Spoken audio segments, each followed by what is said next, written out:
Notre jardin d'Éden. Bienvenue dans notre monde de paix et d'amour.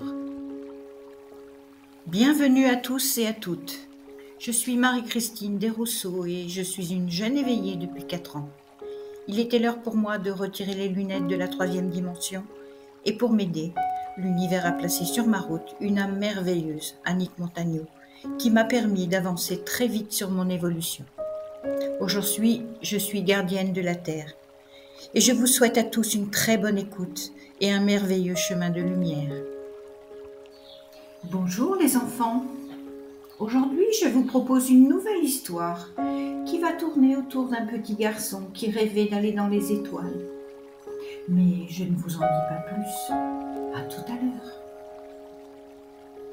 Un soir d'été, un petit garçon répondant au prénom de Marc regardait le ciel étoilé par sa fenêtre ouverte. Il rêvait d'être une étoile lui aussi, accroché dans le ciel nocturne. Il avait toujours aimé les étoiles. Elles étaient si belles, si brillantes, et elles voyaient la terre d'en haut, surveillaient tous les problèmes, vivaient tranquillement, loin du bruit et de l'école. Oui, car il faut que je vous dise, Marc n'aimait pas l'école. Tout en regardant le ciel, il fit un vœu secret au fond de son cœur, pouvoir visiter les étoiles. Une nuit, pendant qu'il dormait, il rêvait qu'un être venu des étoiles se tenait devant lui. Très excité et un peu apeuré, il ouvrit grand ses yeux. Et là, quelle ne fut pas sa stupeur de se rendre compte que non, il ne rêvait pas. Un être bleu se tenait devant lui. Son regard était très doux.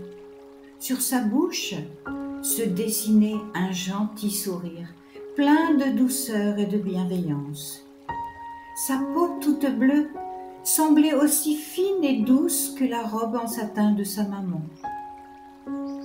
Marc, toujours les yeux écarquillés, avait la bouche ouverte d'étonnement.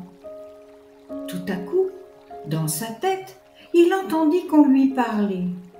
« Bonjour, petit bonhomme !» Mais qui lui parlait ?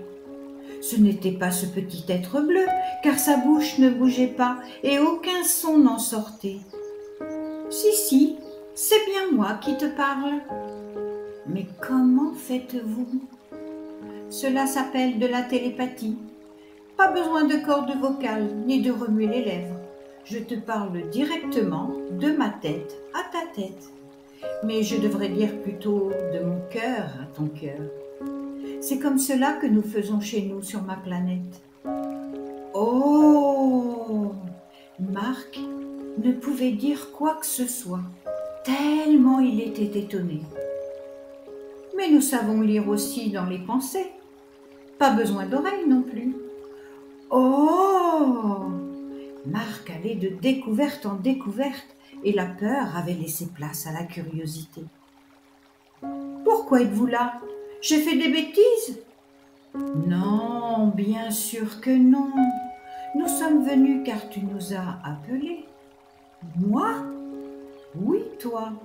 Lorsqu'au creux de ton cœur tu as fait le vœu de visiter les étoiles, tu parlais tellement avec sincérité que nous avons eu envie de t'aider. Alors, nous sommes venus pour t'emmener avec nous visiter notre étoile, si tu le souhaites. »« Oh, la chance !» dit Marc. « Je veux bien visiter votre planète, mais mes parents ne vont pas être d'accord que je parte sans eux et avec quelqu'un que je ne connais pas. » »« Et si nous te promettons que tes parents ne seront au courant de rien ? Que tu seras revenu avant le lever du jour ? Tu sais, nos vaisseaux vont très très vite. »« Vos vaisseaux ? Ah oui, ce sont un peu comme nos voitures. » »« Oh oui, est-ce que je pourrais monter dedans ? » ?»« Mais oui, il le faudra bien, si tu veux aller jusqu'à notre planète.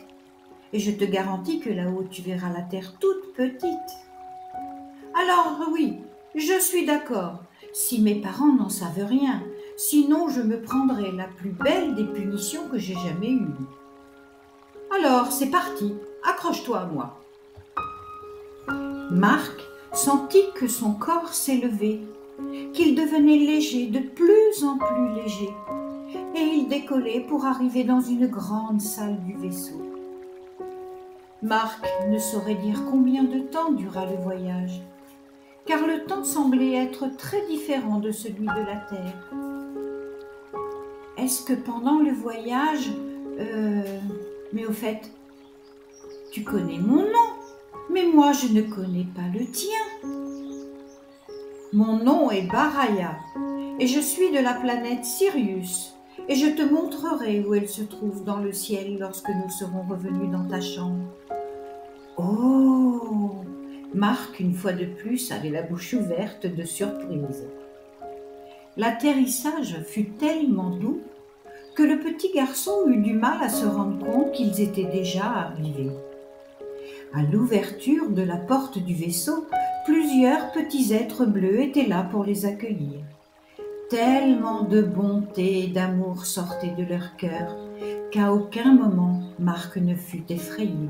« Bonjour, petit frère !»« Mais je ne suis pas votre frère. »« Tu sais, ce n'est pas parce que nous vivons sur des planètes différentes que nous ne sommes pas frères et sœurs, car être frère et sœur, c'est être de cœur à cœur, tous reliés par une corde d'amour pur. » Ah oui, je ne voyais pas les choses comme ça. On n'a pas besoin d'avoir le même papa et la même maman pour être des frères et des sœurs de cœur, du moment où on en s'aime vraiment beaucoup. C'est cela, tu as tout compris. Mais maintenant viens, nous allons te faire visiter. Cette grande salle dans laquelle ils étaient tous débouchait sur des énormes portes magnifiques et de grandes fenêtres laissaient passer la lumière. Une lumière si belle et si pure comme ils n'en avaient jamais vu sur terre. Sur une belle terrasse, le splendide paysage se dévoilait. Des montagnes imposantes, des lacs si clairs que l'eau cristalline semblait être faite de milliers de petits diamants, des prairies à perte de vue, d'un vert inexplicable pour nos yeux d'éthériens. Tout était baigné de soleil, des fleurs inconnues et pourtant tellement belles et odorantes. Les saluaient tous sur leur passage. Des animaux qui ne ressemblaient à aucun de la terre, mais qui n'avaient pas peur de nous approcher. Ils venaient flairer Marc et lui parler par télépathie afin de lui souhaiter la bienvenue. Les fleurs aussi parlaient. Tout ce qui vivait sur cette planète communiquait et à chaque instant dégageait de l'amour. Lorsque Marc marchait dans l'herbe, elle se penchait pour éviter ses pas. Marc était ébahi par tant de beauté inconnue de lui. Il aurait voulu que ses parents soient là, ses amis aussi, pour voir tout cela. Marc passa à côté d'un arbre splendide, un arbre aux 1000 éclats. Et lorsqu'il s'approcha plus encore, l'arbre lui souhaita la bienvenue. Il vit que sur ses branches pendaient des fruits en forme d'étoiles, de la couleur du diamant, un peu comme les étoiles qu'il posait sur les branches du sapin de Noël lorsqu'il le décorait avec sa maman. L'arbre lui dit : « Tu admires mes fruits ? Tu peux, car j'en suis fier. Pour te souhaiter la bienvenue, je vais t'en offrir un. Choisis celui qui te plaira et remercie-le. » « Oh, merci, monsieur l'arbre, c'est vraiment très gentil. Et si vous le voulez bien, je vais choisir celui qui est devant moi. Car c'est comme s'il me parlait et qu'il me disait : prends-moi, choisis-moi. » Mais il t'a parlé, sois-en certain. Il t'a aussi choisi, car il est très honoré d'être regardé par un enfant de la terre qui possède le cœur le plus pur et le plus beau. Marc tendit la main pour attraper le fruit. Mais il n'eut nul besoin de le cueillir, car le fruit se détacha tout seul et se posa doucement dans sa main. Que ce fruit était doux et procurait au garçon des frissons qui partaient de sa main vers tout son corps. C'était tellement agréable. Tu vois, Marc, lui dit Baraya, ici tout est vivant et tout le monde vit en harmonie, dans l'amour et le respect de tout. Mais viens maintenant, car il faut que nous partions, car le jour va bientôt se lever sur terre. Marc mit le fruit dans sa poche et suivit Baraya jusqu'à la grande porte du vaisseau. Plein d'enfants de Sirius étaient là pour l'accompagner dans son départ, et sans réfléchir, Marc les serra très fort dans ses bras. « Merci de cette fabuleuse visite, mes frères. Merci de m'avoir montré les beautés et les trésors de votre merveilleuse planète de paix et d'amour. J'espère que bientôt la Terre sera aussi vivante et rayonnante que Sirius, et que tous les gens et les animaux s'aimeront et se respecteront. Comment vous avez dit harmonie, dirent ensemble les enfants bleus. Voilà un nouveau vœu que tu vas pouvoir faire en rentrant chez toi. Si tu veux, reprit un autre enfant, tu peux nous parler dans ta tête et venir jouer avec nous ici. Le voyage n'est pas si loin. Oh oui, dit Marc, avec grand plaisir, j'ai hâte de revenir. Je vous aime, mes frères et sœurs, ma famille des étoiles. Nous aussi, nous t'aimons très fort, petit frère de la terre. Reviens vite. Oui, à bientôt. La porte du vaisseau se referma sur un dernier regard à cette magnifique planète et des êtres si beaux, si généreux et pleins d'amour qui y vivaient.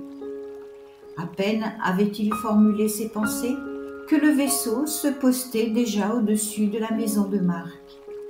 Baraya tendit les bras à Marc, qui vint se loger contre lui, et doucement son corps à nouveau changea, et cette fois, il devenait plus lourd et plus pesant, et son ami lui expliqua que c'était dû à l'apesanteur. Mais ça, c'est une autre histoire.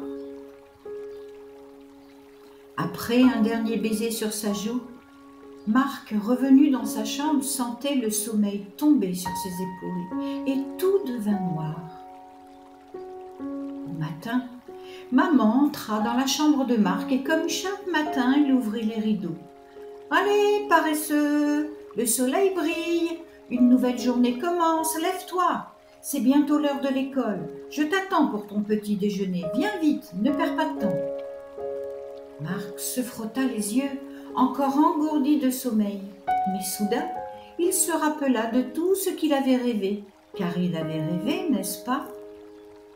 Il en était persuadé, jusqu'à ce qu'il mette la main dans sa poche et qu'il sente quelque chose de doux et de frais.